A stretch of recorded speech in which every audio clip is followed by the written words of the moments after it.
지난 한 주간도 평안했습니까? 우리 중강의를 해야 되는데 이번에도 시설 설치상 못하고 우리 한 주 더 동영상 강의를 해야 할 것 같습니다. 여러분의 양해를 구합니다. 우리가 지난 시간에 정신분석적 가족치료에 대해서 하면서 네이던 에크맨의 이론을 활용해서 우리의 삶 가운데 가장 잘 적용할 수 있는 것은 상처받은 이 가족들의 마음을 치유하는 데 있어서 이런 내적 치유적 접근을 해야 한다고 그랬습니다. 사실 이런 상처받은 마음에 이 사랑의 상처와 결핍으로부터 모든 성격장애, 또 신경증, 정신병에 이르까지 근본적인 원인이 되기 때문에 정신분석적 가족치료는 개인의 치유뿐만 아니라 가족들의 치료에 있어서 대단히 중요한 가족치료 이론 중에 하나입니다. 그렇게 해서 우리의 성격이나 행동이나 신앙의 치유의 변화가 일어나야 되는 것입니다. 치유되면 변화는 자연스럽게 일어나는 것이죠. 치유가 안 되니까 그들의 성격이나 행동이나 신앙의 변화가 안 일어난다고 하는 것입니다. 그렇기 때문에 우리는 절대 낙심하지 말고 에베소 4장 31절 32절 말씀을 잘 활용해서 치유적 접근을 하게 될 때 치유의 많은 열매를 맺게 될 것입니다. 그래서 개인 치료나 또 집단 치료에 두 가지 접근을 할 수 있다고 그랬죠. 오늘 계속해서 하고자 하는 것은 머레이 보웬 박사가 주장한 멀티제너레이셔널 패밀리 테라피라는 것입니다. 여기 우리 교환의 가족치료 총론책에 보면 294페이지부터 나오는데요.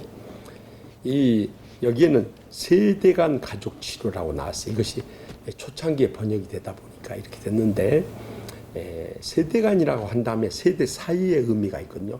인터제너레이셔널 패밀리 테라피가 돼야 돼요. 그러나 원래 이름이 멀티 제너레이셔널 패밀리 테라피이기 때문에 멀티, 다라는 뜻이죠. 그래서 다세대 가족치료라고 하는 것이죠. 다세대적 가족치료는 모레이 보웬 박사가 처음 창시했습니다.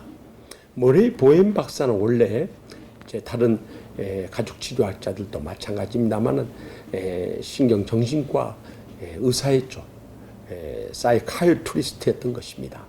그런데 이 소아조현병, 다시 말하면 이 아이들 옛날에 정신분열병이라고 하지 않았습니까? 이 조현병 환자들을 치료하다 보니까 특이한 점을 발견하게 된 것입니다. 이 소아조현병 환자들의 공통점은 그가 의학적 용어로 mother child symbiosis라고 표현합니다만은 이 어머니와 아이 사이에 공생관계에 있었던 것입니다. 모자 공생관계라고 그렇게 말하죠.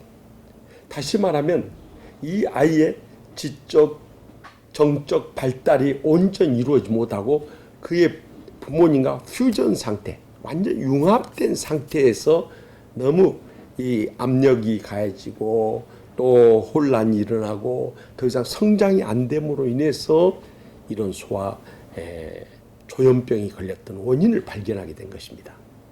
그래서 이런 소아 정신병 아이들을 치료하는 과정에서 보니까 그들의 공통점을 발견하게 됐는데 이 아이들의 병적 증상들이 조상적부터 쭉 내려오는 유전적인 요인이 있다는 것을 공통적으로 발견하게 됐습니다. 멀리는 증조부부터 시작해서 조부모님, 부모님을 통해서 이 아이에게까지 악영향을 끼치고 있다는 것이었습니다.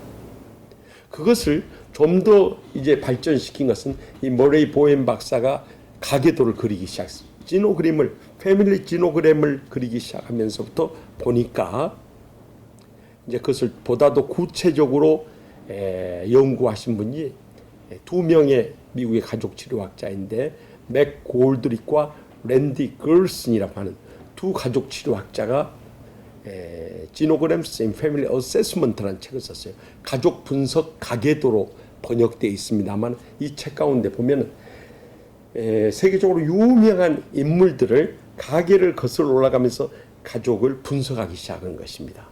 그랬더니 3, 4대에 걸쳐서 그들의 가정의 문제들이 나오는데 첫째, 신체 질병, 둘째, 정신질환, 그러니까 신체 질병은 이제 가족 병력이 있는 것이죠.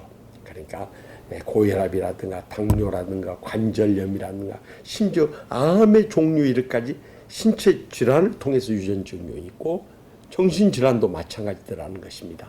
다시 말하면 가족에 우울증이 있는 가정, 또 아니면은 강박증이 있는 가정, 아니면은 조현병이 있는 가정, 각가지 이것도 유전적인 요인을 발견하게 됐습니다.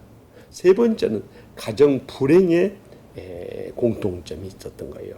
다시 말하면 가정 폭력이라든가 또 외도라든가 이런 이혼이라든가 각가지 불행한 일들이 조상적부터 터져 나오더라는 것이죠.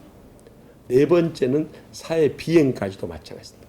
사기, 절도, 강도, 폭력, 살인 이런 행위들조차도 조상적부터 쭉 유전적으로 이어지더라는 것입니다.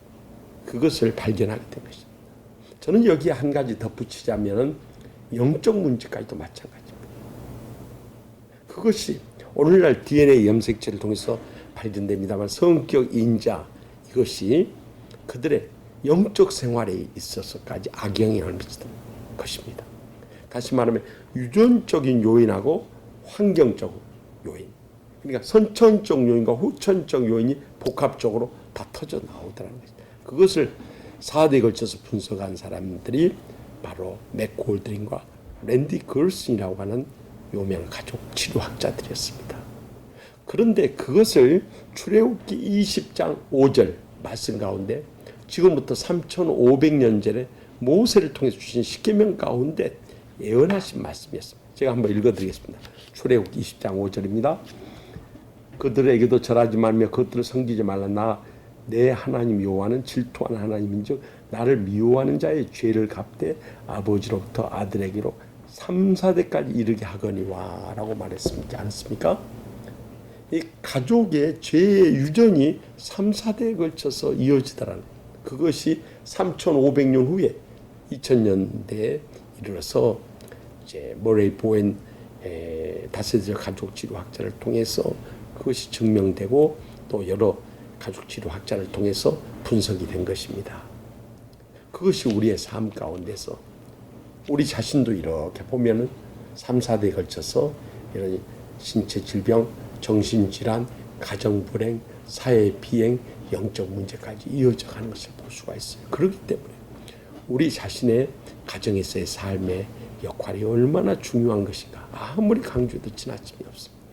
특별히 이러한 다세대적 가족 치료상에 있어서 가장 말세 마지막 때 많이 드러나는 증상이 무엇인가 하면은 그것은 어딕션, 중독증이라는 것입니다. 물론 중독증에는 여러 가지 종류가 있습니다. 알코올 중독이라든가 니코틴 중독이라든가 또 아니면 드럭 마약 중독이라든가 섹스 중독이라든가 심한 경우는 일 중독, 쇼핑 중독, 또 운동 중독 각가지 중독증으로서 우리의 삶을 괴롭히는 중독증으로 나타나고 있는 것이죠. 이것을 우리는 강하게 흐르는 죄의 저주를 어떻게 끊어버리고 치유할 수 있는 것인가? 이것은 행동주의 치료를 인지행동 치료를 여기에 가만 인지정서 행동치료 이것은 REPT라고 하지 않습니까? Rational Emotive Behavioral Therapy라. 그러니까 사고로 자기가 깨닫고 감정으로 느끼고 행동으로 변화를 결단해야 한다는 것입니다. REBT 방법을 활용해 가지고 이것을 이 중독증 우리 삶 가운데에서 치유받지 않으면은 그것이 우리의 삶의 아킬레스건이 돼 가지고 계속 우리를 괴롭히는 것입니다. 우리 자신을 돌이켜보면 누구나 이 중독증 하나에 다 걸려 있는 것을 보게 됩니다. 죄의 유전이 계속 우리의 삶에 뿌리 깊이 3, 4대에 걸쳐서 내려오고 있다는 것이죠. 그것은 하나님 앞에서 우리 자신이 이제는 잘 판단합니다. 그래서 가장 먼저는 이 중독증의 원인을 분석해야 합니다. 내 삶 가운데 이런 중독증이 어디로부터 시작됐는가 그것을 우리가 거슬러 갈 필요가 있는 것이죠. 그러면 대부분 부모님이나 조부모님이나 심한 경우는 증조부모님을 통해서까지도 계속 이어지는 재유전이 있다는 것을 발견하게 될 것입니다. 그런 중독증의 문제를 먼저 발견하게 되었을 때 두 번째는 양가 감정을 다뤄봐야 됩니다. 다시 말하면 이것을 계속 행할 때 각가지 폐단들, 그것이 개인적으로라든가 가정적으로라든가 직장적으로라든가 교회 신앙생활에 있어서까지 각가지 문제를 가져올 거예요. 그것을 우리가 계속 행할 때 장점이 무엇인가 보면은 자기 마음의 위로와 잠시 잠깐의 낙을 가져다 주는 것 뿐이에요. 어쩌면 자기 마음의 그 공허함을 채우려고 해서 이런 중독증에 우리가 집착하면서 헤어나오지 못하고 있었던 것이죠. 그런 양가 감정을 비교 분석해 볼 때 우리는 그런 것을 끊어야겠다고 결단하지 않을 수 있는 것이죠. 너무나 확실하게 장점과 단점이 드러나게 되니까요. 인지적인 관점에서 접근이죠. 세 번째는 이것을 끊어 나가는데 점진적인 치료를 하지 말고 급속도로 이 모든 것을 끊어버리도록 행동 치료에서는 많이들 주장을 합니다. 그런데 실제로 우리가 해보면은 그것을 중독증을 바로 끊어버렸을 때 오는 금단 증상이라는 게 나타나요. 우리가 알코올 중독만 걸렸어도 그것을 끊어버리게 때 환각 증상이 나타나요. 마치 개떼들이 달려들어서 몸을 물어뜯는 그 고통을 환각을 통해서 느끼는 거예요. 그러니까 이런 금단 증상을 견디지 못해서 다시 중독증에 빠져. 뭐 마약은 더 말할 것도 없고요. 견딜 수 없는 환각 증상에 고통이 따르기 때문에 결국 그 중독증을 못 헤어나오는 것이죠. 그러나 우리가 이것을 점진적으로 끊어 나갈 때 여기에 우리가 깊은 환각 증상을 금단 증상을 느끼지 않더라도 치료의 길이 열릴 수 있다는 것이죠. 그래서 네 번째는 자기 감찰, 셀프 모니터링을 하는 거예요. 내가 이런 중독증 증상을 매일 조금씩 줄여 나가는데 어떠한 변화가 있는가 하는 것을 보면서 조그만 성취를 통해서 동기부여가 되고 나도 끊을 수 있다는 자신감을 갖게 되고 더 중독증 치료에 열의를 줄 수 있는 거죠. 그래서 항상 기록을 남기는 거예요. 내가 오늘은 술을 얼마나 마셨고 그런 매일의 변화를 적어요. 내가 담배도 얼마나 피웠던 거 매일의 변화를 기록하는 거예요. 그러면서 마약도 마찬가지죠. 내가 이것을 매일 하지 않으면 못 견뎠는데 이것이 시간이 점점 늘어나면서 줄어가는 과정이 셀프 모니터링, 자기 감찰을 통해서 그것을 확인하면서 자기도 치유받을 수 있다는 확신과 소망을 갖게 된다는 것이죠. 그런데 이 치유에 있어서 결정적으로 중요한 게 있다면 다섯 번째로 회개입니다. 회개라고 하니까 이것은 믿는 사람에게만 있는 걸로 생각이 쉽습니다만 안 믿는 사람이다. 여기서 돌이키는 결단이 없으면 이것은 끊기가 참 힘들죠. 그러나 믿음을 가진 사람은 자기 힘으로는 돌이킬 수 없다 할지라도 성령님의 도우심을 간구할 때 그 기도의 치유의 능력이 얼마나 놀라운지 몰라요. 자기 능력으로 감당하지 못한 것을 성령님의 도우심을 받아서 치유하기 때문에 많은 치유의 효과를 거둘 수 있는 것이죠. 이 회개에 대해서 강조하다 보니까 제가 언젠가 장로신학대학원에서 가르칠 때 쉬는 시간에 여준사님이 한 분 찾아왔어요. 그분이 저한테 그런 이야기를 하는 거예요. 자기가 연세대 간호학과를 졸업하고 저기 동대문구에 있는 위생병원에 AA 그룹, 알코올릭 어노니머스 단주 모임에서 간호사 생활했다. 18년을 했다고 그래요. 그런데 회의가 무엇인고 하니 알코올 중독자를 치료해서 퇴원시키면 몇 달 지나서 다시 그분이 입원하게 되더라고요. 그래서 치료해서 퇴원시키면 또 다시 입원하게 되더라고요. 이런 일을 되풀이하는 가운데 자기 마음속에 회의가 생겨버린 거예요. 언제까지 이런 알코올 중독자들 뒤치다거리 하다가 내 인생을 끝낼 것인가. 그래서 간호사 생활을 정리하고 신학을 공부하러 들어왔는데 교수님의 강의 가운데 이 회개를 강조하는 것이 가슴에 뜨겁게 와닿았다는 거예요. 사실 중독증에 있어서 회개는 대단히 중요합니다. 인간의 힘으로 불가능하다 할지라도 성령님의 도우심 가운데 이 치료를 급속도로 일으키게 하는 것이 있다면 회개하고 결단하면서 돌이키는 거예요. 이것이 믿음 안에서 이루어질 때 성령님의 강력한 힘에 의해서 인간 스스로 끊을 수 없는 것조차도 끊을 수 있는 도움을 받을 수 있기 때문이에요. 부족한 종이 미국에서 가족치료학 박사과정 공부할 때 시카고 한연합장로회를 담임한 적이 있어요. 그때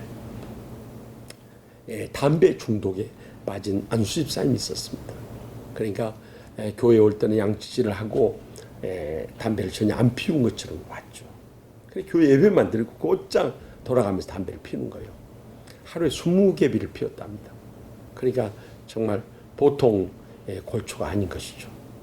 그런데 그가 성령의 치유의 은혜를 체험하고 나서 어느 날 아침에 담배를 물면서 일어나고 잠자리에 들면서 담배를 빨면서 잠자리에 들곤 했는데 어느 날 담배를 아침에 일어나서 딱 무니까 구역질이 나오더라는 겁니다. 그래서 아침 식사를 못해서 속이 비어서 그런가 아침을 먹고 가게 나가면서 또 피우는데 역시 똑같은 일이 벌어지는 거예요. 계속해서 그러다. 결국엔 그 구역질 때문에 자기가 끊을 수 없었던 담배를 끊게 됐다는 거예요. 그리고 변화되어서 새로운 삶을 사는 그런 중독증 환자를 보았습니다. 이 회개는 인간의 힘으로 할 수 없는 성령님의 도우심을 받는 이 중독증을 치료하는데 굉장히 중요한 열쇠입니다.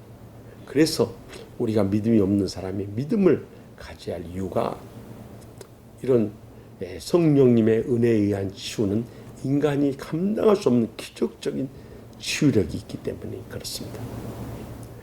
그런데 문제는 자기가 신앙으로 회개하든지 불신앙 가운데 결단을 하더라도 여섯 번째는 결국 내적 치유가 필요하다는 것을 강조하지 않을 수 없어요. 왜냐하면 대부분의 사람들은 이 중독증이 어디서 오냐면 자기 인생의 허무함과 공허함을 채우기 위해서 무언가 자기 마음에 이끌리는 이 중독증에 빠져들거든요. 그래서 그 근본적인 원인을 파고 들어가면 조금 전에 말씀드렸지 사랑의 상처와 결핍에 있다는 것을 발견하게 돼요. 그러니까 사랑으로 채워지지 못한 그 마음을 무언가 그 갈급한 심령을 채우려고 중독증에 빠져든다는 것이에요. 그래서 내적 치유를 통해서 지난날 자신의 삶에 가장 큰 상처를 줬던 원수 같은 사람의 용서함을 통해서 내적 치유가 이루어질 때 우리는 중독증 치료에 큰 힘을 얻을 수 있다는 것입니다. 왜냐하면 그 공허함을 갈망하는 것이 하나님의 사랑으로 채워지기 때문에 그렇습니다. 때로는 우리가 부모님이 상처를 줄 수 있고 결혼해서 남편이나 아내 또 첫사랑의 연인에게 상처받을 수도 있죠. 또 결혼해서 자식들이나 또 손주들 주위 사람들이 얼마나 상처받을 수 있어요. 그러나 그런 상처의 마음 내적 치유가 될 때 그 공허함이 하나님의 사랑으로 채워져 버리기 때문에 우리는 어떤 인생의 외로움이나 공허함을 극복할 수 있는 힘을 얻게 된다는 것이죠. 그것이 중독증 치료에서 얼마나 중요한 요소가 되는지 모릅니다. 더 나가서 일곱 번째로 그런 중독증을 대체할 수 있는 활동을 찾는 것도 중요한 열쇠입니다. 왜냐하면 우리가 중독증을 계속 되풀이하면서 왔는데 그것을 대체할 수 있는 대체 수단을 찾는 것은 대체 활동을 찾는 것은 그나마 그것을 극복해 나가는데 또 다른 보조 수단이 될 수 있기 때문입니다. 특별히 신앙을 가지신 분들은 신앙의 자원들을 활용하는 것이 아주 유익합니다. 예배를 드리러 나오거나 또한 성경 공부를 하거나 기도 모임을 하거나 찬양 사역을 하거나 또 아니면 친교 모임을 간다. 또 봉사를 하면서 자기보다 더 고통당하고 불행의 눈물을 흘린 사람들 돕는 과정에서 치유의 은혜를 체험할 수도 있습니다. 또 전도라든가 선교지 오지에 가서 선교 활동을 하면서도 우리는 많은 감동을 받고 치유의 은혜를 체험할 수가 있습니다. 이런 대체 활동들이 중독증을 극복하는데 대단히 중요한 열쇠가 될 수 있다는 거예요. 그런데 이런 중독증을 치유해 나가는 데 있어서 8번째 중요한 것은 지원 그룹의 서포트가 필요합니다. 서포트 그룹이라고 하죠. 지원 그룹들이 계속 이 사람을 돌봐주는 것입니다. 왜냐하면 혼자 있으면 공허하고 외롭기 때문에 자꾸 중독증을 떠올리게 돼요. 거기에 빠져들게 돼요. 그래서 그가 함께 활동할 수 있는 그런 지원 그룹이 있을 때 같이 교제도 하고 또 상담도 하고 또 치유도 하고 활동도 하면서 여러 가지 도움을 받을 수 있어요. 그런데 여러 가지 지원 그룹 중에서 가장 중요한 것은 저는 중보적 기도 그룹이라고 생각합니다. 정말 기도는 아무리 강조해도 지나침이 없습니다. 우리가 타임즈에 오래전에 발표가 된 내용입니다만 이 페이스, 신앙이라는 것이 신체적 질병의 치료뿐만 아니라 정신질환의 치료에 이르기까지 얼마나 큰 힘이 되는가, 그것을 하버드 의대에서 테스트해가지고 발표한 내용이었습니다. 신앙을 가진 것이 신앙을 안 갖는 사람보다 훨씬 더 치료에 도움을 받더라고요. 왜 그렇습니까? 치료하신 하나님의 치유력을 체험하기 때문에 기적적인 치료가 일어난다는 것입니다. 그런데 중독증에 빠진 사람을 위해서 스스로도 노력하지만 그들을 위해서 누군가 기도하는 중보적 기도가 있다는 것은 대단히 힘이 되고 기적적인 치료의 역사를 일으킬 수 있는 계기가 될 수 있습니다.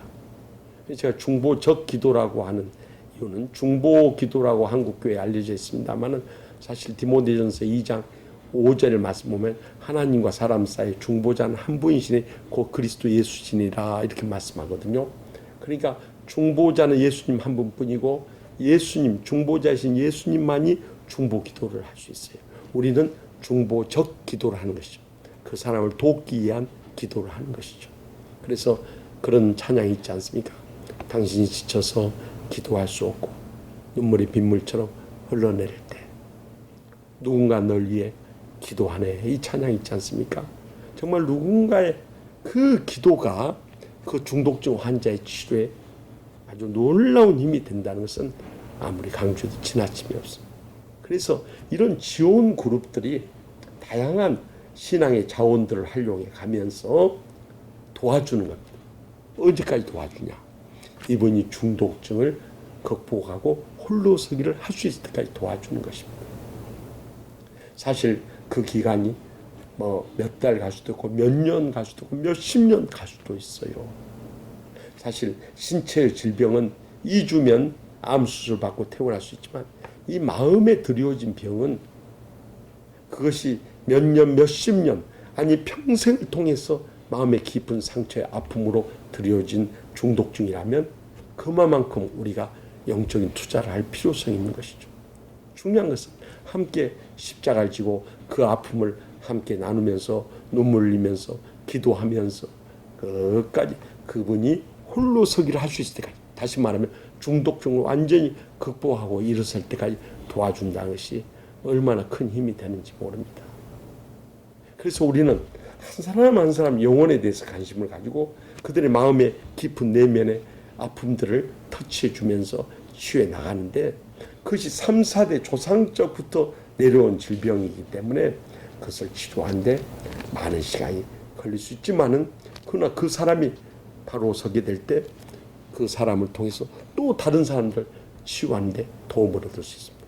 이것이 개인 치료적인 관점에 있어서 이 다세적 치료라면, 집단 치료의 관점에서는 이제 같은 유사한 마음의 질병을 안고 있는 사람, 우울증이면 우울증, 강박증이면 강박증, 조현병이면 조현병 앓는 사람들 같이 모으는 겁니다.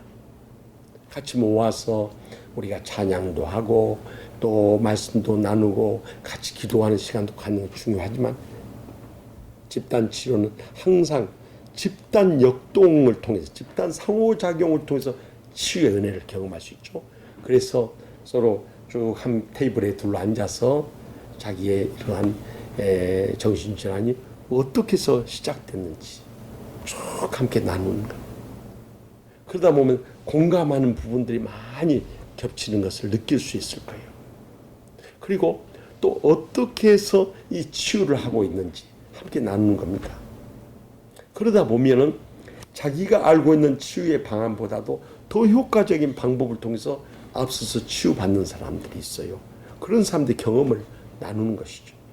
또 그렇게 할 때 어떤 치유의 효과가 있는지 그것을 나누면서 우리가 정보 제공도 받지만은 그런 치유의 감격을 함께 나눌 수 있고 도전도 받을 수 있고 또 서로 상호 치유도 받는 놀라운 일들이 이 집단 치료에서 일어날 수 있는 것입니다. 그래서 이 개인 치료도 중요하지만 집단 치료를 병행해 가는 것은 이러한 다세적 가족 치료에 있어서도 대단히 중요한 열쇠가 될 수 있는 것입니다.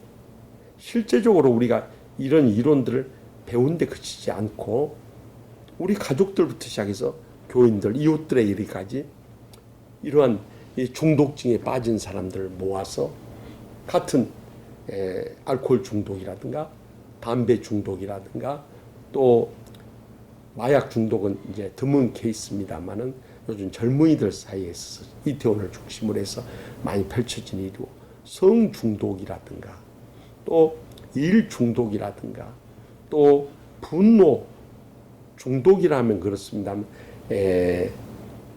조절 장애에 빠진 사람들, 그래서 분노가 쉽게 터져 나오는 사람들, 그런 그룹들을 우리가 공고해 가지고 함께 모이는 겁니다. 그래서 같은 주제를 놓고 이것을 집단 치료에 나가면은 우리가 같이 그룹에서 함께 나누다 보면요, 우리가 아는 지식 이상의 놀라운 이 치유의 정보들을 함께 나누고 도전을 받고 실제적으로 그 그룹 다이내믹스를 통해서 치유의 역사들이 일어난 것들을 우리가 소그룹 치료, 집단 치료를 하는 가운데서 많이 얻어낼 수 있습니다. 그래서 우리가 성경 공부하는 것도 중요하고 기도해야 하는 것도 중요하고 찬양하는 것도 중요하지만 이런 같은 주제를 놓고 우리가 흔히 겪고 있는 현대인들의 중독증을 놓고 교회에서라든가 어떤 카운셀링 센터를 통해서 이렇게 모집을 하는 겁니다. 여기에 관심 있는 분들 오시라고 그래가지고 초청해서 그런 집단 치료를 할 때 더 효과적으로 치료의 열매를 맺을 수 있을 것입니다. 이처럼 머레이 보웬 박사가 제일 큰 공헌을 한 것은 이런 3, 4대에 걸쳐서 다세대적으로 이 내담자의 조현병을 비롯한 각가지 정신질환들 나타나는 것을 보면서 그것을 치료에 접근하기 위해서 가계도를 그리고 요즘 가족 치료할 때 다 가계도를 그리거든요. 이 가계도를 그려가면서 치료한 거예요. 그러니까 여러분들이 거기에 대해서 더 깊은 정보를 얻기 원한다면 처음에 소개했던 맥 골드릭과 랜디 걸슨이 쓴 가족 분석 가계도라는 책을 사서 보면 세계적으로 유명한 사람들의 가계가 다 분석이 되어 있습니다. 그런데 놀라운 것은 그러한 증상들이 3, 4대에 걸쳐서 계속 이어진 것을 발견해요.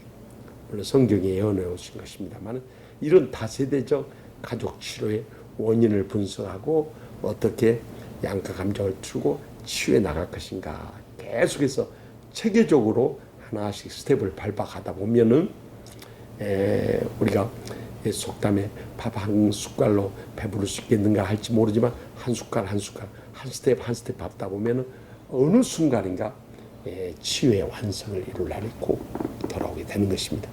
그래서 다음 클래스부터 하여튼 줌으로 할 수 있도록 노력하겠습니다. 그렇게 되면 이제 동영상 강의 녹화하지 않아도 되겠습니다만 그때 여러분들이 첫 번째 강의인 정신분석적 가족치료, 두 번째 오늘 나눈 다세적 가족치료에 대해서 연관된 질문들도 많이 준비해놨다가 그때 함께 나누도록 하겠습니다.